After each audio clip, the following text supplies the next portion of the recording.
Hey guys, welcome to the channel. Today is going to be what I like to call Pay It Forward Garage, and what that means is I help somebody out that is in need of it, whether it's knowledge or physical help, work, whatever it is. Today I'm going to do that again. I just want to tell you guys that I appreciate everybody that's been reaching out to me. If you have needed help, I just want you to know that I've got a lot going on in my life right now, so if I'm slow at responses, my apologies, but I will try to help everybody that I can. I feel like it's the right thing to do. I've had so many people help me in my life, and as I've been going through doing car things and everything in life, so this is my way of trying to give back. So,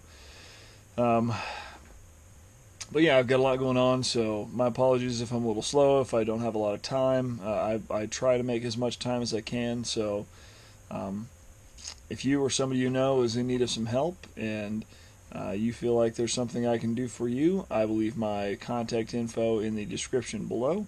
Feel free to get a hold of me and ask me some questions.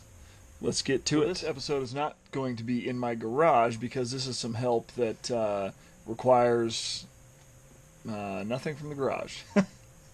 So today we're going to be talking about building a timing table when you have boost. We're going to talk about the general rules of thumb for setting up a timing table and the right ways to do it, especially if you're not going to have a dyno readily available and if you just want to save tune. So we're going to walk through setting up a timing map and talk about some of the things that I've learned and some of the things that I do.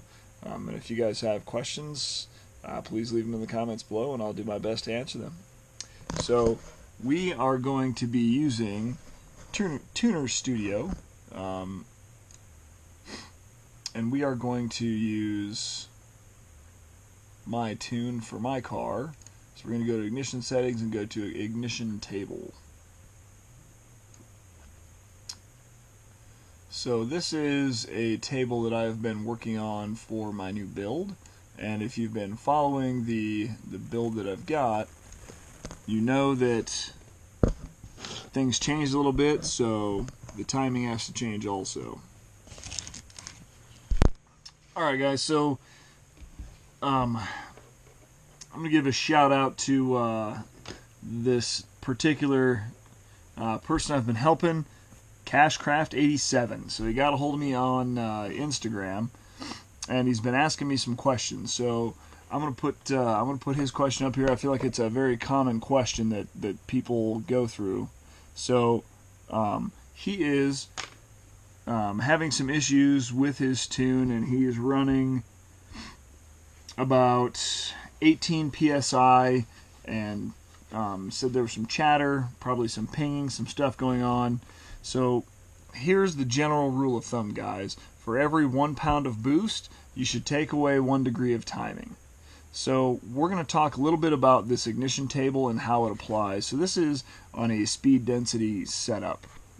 So there's a few things to take note here. You can see that down here my timing is fairly high. There's a reason for that. It's high right here, but you can see that the timing goes down as we go up in the table. And also you can see that as the RPM goes up, which is this axis down here, that the timing also goes up. So what you'll notice on this table, you can put it into 2 different sections, and I'll do it like this for you. So everything that is from here on down is going to be naturally aspirated. There is no boost involved in this. And then everything that's above 100 is going to be where there's boost. Now, sometimes the KPA, which is kilopascals for air pressure, is a little bit different from where you're at. So some places it's around 80 to 83. That's where it's at in Colorado, where I'm at. And some places is a little lower, a little bit higher. So a good way to know where you're going to be at is to turn the key on, see where it's at when you're at static, not idling, and then start the car and see where it falls to those. So you'll have 2 different numbers. Typically when my car is just sitting there when it's not running, it'll sit there right around like this range here. And then when I start it running, it drops down to this range here. The reason for that is because it's going to create a vacuum when your car is running, so it pulls that air down. Your engine's just an air pump, and as it's drawing air through, it'll create a vacuum. So it'll draw it down from whatever your normal kPa is to whatever it's running at. Now, right about here, 100 is pretty typical for atmospheric pressures. Right between 80 and 100, somewhere in there. A good way to know what you should be at is under no boost, run the car at wide open throttle and pull a data log, and you can actually see where that kPa was. That's how you know what the max kPa is in a naturally aspirated application, but it's typically between 80 and 100. So let's talk some more about the actual timing, right? So I am not sure how that got set to 31. It was not that way before. Probably bumped something last time I was messing around with this. Alright, so we're going to talk about just the naturally aspirated portion for a little bit. Most vehicles, you can see up to the right here, my RPMs, mine tops out about 6,500. Most cars, and this is just a general rule of thumb, top end is about 30 to 36 degrees of timing, naturally aspirated. That's pretty typical. Some cars are less, some cars are more, but that's typical. So if the typical timing on your car, total timing, right, max timing, if the total timing that you're going to see is 36 degrees, you want that to be under the max RPM and the max kPa, right? So as the kPa goes up to the max where you're naturally aspirated, you can have the most timing, and then as the RPMs go higher, you can have the most also. So you can see that there's only really two cells on my table that are 36 degrees of timing. Everything else is, you can see where I'm at. My cam comes into power right about 2500, so right about here, and it has power up to 6500, so that's my power band there. You can see that I jumped from 22, 25, and then up to 29, 31, 33, 34, 5, 6 for my timing. So then when you jump up to the actual table under boost, for each pound of boost, you want to take away a degree of timing. So how do you know how to do that? I thought you'd never ask. So I'm going to pull up something here for you, and it is a conversion. So this right here, you can see that 1 pound force per square inch, 1 psi of pressure or boost is equal to 6.89 kPa. Okay? So that's very important when you start messing with your table. So what I like to do is take this table and I'll say, okay, I'm going to have 17 pounds of boost. And it'll say, okay, so that's going to be 117.211 kilopascals. And then you'll add that to whatever you saw at atmospheric pressure. This is kind of how you know how your table's got to be scaled. So you got 117.221 plus mine is 83.5-ish. So that's about 200 kPa. That's how you get that number there. And then you can change on the side here, you can change what all those numbers are very easily. So what you're going to do is find out the max kPa that you're going to see, adjust your table to match. So I had mine go up in 20, I think it goes 80, 100, 120, 30, 40, 50, 60, 70. So if you cut it up a little bit more evenly, like in increments of 10 kPa, then what happens is you have better tuning resolution in between those small fluctuations. So I was only running 8 pounds of boost in my last setup. So at that 8 pounds of boost, that means that I had to add 55.1 kPa to the 83.5 that I had. And I got 138 kPa. So typically on mine, I was around this area right here, 138 kPa. At one point, I was getting 10 pounds of boost, and I was at about 147 kPa. So I was always right about in there with my boost. So I had to go up a little bit higher just in case. So if you look at my timing right here, I've only got between 50, 40, and 30 kPa, between 150, 140, and 130. I've only got about 0.2 degrees of timing difference between those. And like I said before, the reason that is on my setup is because I was running E85 and I had iron heads, so I could have a little bit more timing. But if you look at the general rule of thumb, right, you take away 1 degree of timing for each pound of boost. I had 8 pounds of boost, and if I would have taken away 8 degrees of timing, I should have been at about 28. So you can see I'm really close to that number here. I'm at 30. So the general rule of thumb on the safe side is to take away 1 degree of timing per pound of boost, and then if you can get it on a dyno, you can add a little bit more in. If you don't pick up anything, drop it back down. That's the best way to do it. So if you're wanting to know how to set your table, this is where I would start. You figure out what your total timing is right here under no load, right? So just naturally aspirated. Then you go up to what the max boost you're going to see is.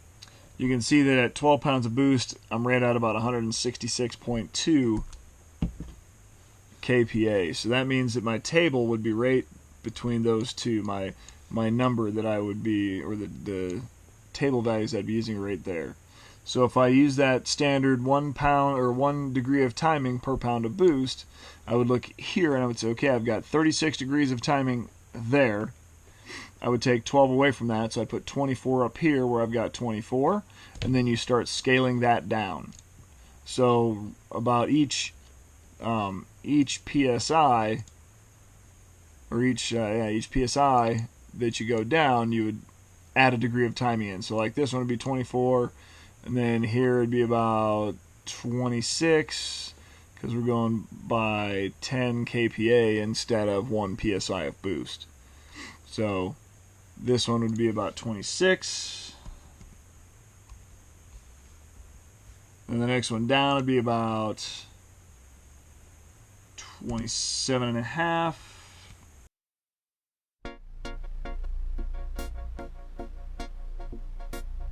And then from there, as you go down in the RPM range, you're going to want to gradually taper that down as well. So these numbers, you can go down. I usually, just general rule of thumb, I go down about half a degree.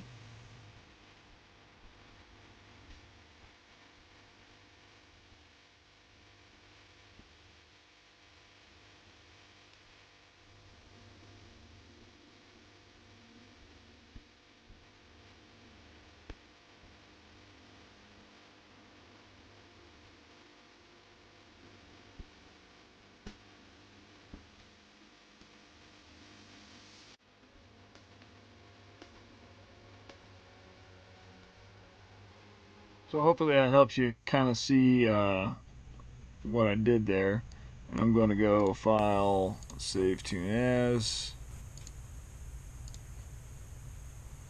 Now when you open it back up, you'll be able to see changes were accepted, I saved it all, and life is good. So hopefully that helps you guys kind of see a little bit about how to build a timing table. Now, this is a starting point, right? So this is general rule of thumb. It's a good way to start, but you also need to make sure that you do data logs and that you read the data and you see how your car is running. You have to get to know your vehicle. You can't just rely on this alone, right? This is, like I said, very good starting point. I wouldn't copy this exactly because the timing, mine, 36 degrees NA might be too much for some cars or not enough for some. Some might need 40. It all depends on your compression ratio and a lot of other factors in your engine. So And also what fuel you're running too. If you're running gas, you're going to want to take half a degree or a degree away from everywhere, because you can't run as much timing with gasoline. E85 or methanol or other things like that you can. So, but general rule of thumb, that's how you build it. These numbers you can change. I like to where I know I'm going to be running my boost the most. Like, let's say that you're going to be running 20 pounds of boost. You want to make sure that your table has that resolution, but everything in between there you might not need to, right? So let's say right here I know that I'm going to be let's just use Cashcraft 87 as an example, right? He's going to be running 18 pounds of boost. So if he's running 18 pounds of boost, let's get our table back up here. If we're going to be running 18 pounds of boost, that means that it's 124 kPa on top of the atmospheric pressure. So you have to know what your atmospheric pressure is. Where we're at in Colorado is 83.5 plus 124. I believe that's what was on our table there, 124.106. So we'd be at 207. So if you know that that's the boost you're going to be running in most of the time, you can change this table to say, okay, I know that I want to be between 210 right there and let's just say 200. That way it's going to use both of these cells right here as you're in boost, so it's going to average the two of them. And then what you can do is say, okay, so I've got 210, 200 there. I know that all I'm going to do is go from this cell here where I'm at 2000 RPM at 80 kPa. It's going to go straight up here and then over, right? So you know that you'll be in a couple of these cells as you rise up through here, but then you're just going to be right here. That's where you want to focus on your timing, and then you can taper it down depending on what numbers you end up with over here. These don't, like, if you're never going to see anything except for right here going through that, it's not super critical, because as you see, these numbers are pretty close and it's going to average them, but it's going to go through it so fast that you're going to be out in this range most of the time. So that's the better way to do it if you're running, like if you want to try to scale your table, that's an easier way to do it.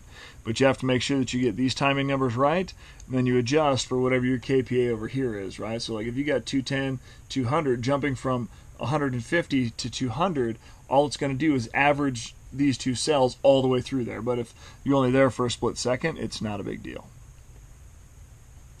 So I'm going to change these back to 170, 160. There we go. Well, guys, thanks for hanging out with me in my makeshift office. I started my own company, so this is where we're at for now, and this is just an easier place for me to go through things and sit down and be warm, not turn the heat on in the garage. But if you guys have comments or questions, put them below, please. I'll try to answer any questions I have. If you guys want to follow me on Instagram, I'll go ahead and throw that up here. I'm also on TikTok. I'm on Snapchat. Everything's down below. Give me a follow. Give me a like. I will follow you back. I love seeing what you guys are working on, so don't be afraid to reach out and say hey or whatever. I love talking to you guys. If anybody that you know is in need of helping hand, or if you are watching this thinking, man, I'd like some help, feel free to reach out to me. I do Pay It Forward Garage as often as I can. I've got some more videos that I'm working on already for Pay It Forward Garage, but I love helping people out, and this is my way of giving back, so hopefully you guys enjoyed it. Thanks for being here, guys. I hope you have a great day. Happy holidays. We will see you later.